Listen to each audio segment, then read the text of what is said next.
down in some policewoman. But often they're getting just a suspended sentence. Now we moved to have stronger laws, tougher penalties for those things.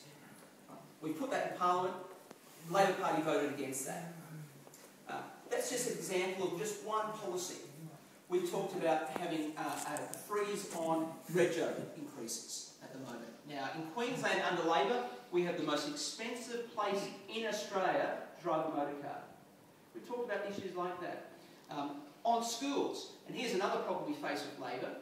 Next week in Parliament, we'll be debating legislation that Labor's put forward now to give principals greater powers to suspend and expel students. That was our policy 18 months ago. Labor complained about it. Labor is a great thief on these things. We've got a carers legislation that's currently before the Parliament at the moment.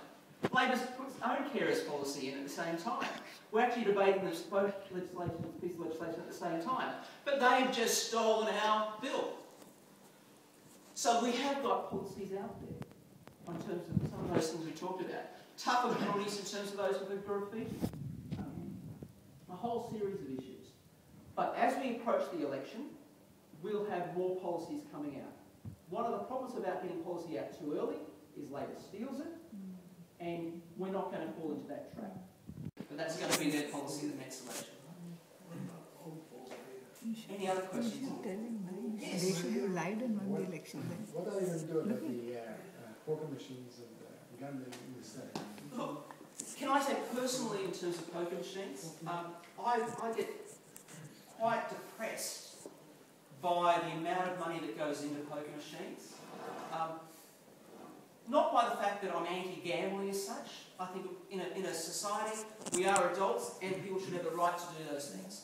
My concern and the depression I get is when I look at the evidence that for some people the impact it has on families, the money that's going into poker machines where it doesn't. And I support those kind of the discussion that you're seeing federally at the moment, from people like Nick Xenophon and others, about that issue, about trying to control problem gambling. What we saw, and it's interesting for me to hear the words of Wayne Goss. Now Wayne Goss was the one that brought in those poker machines. And Wayne Goss said that if he had one regret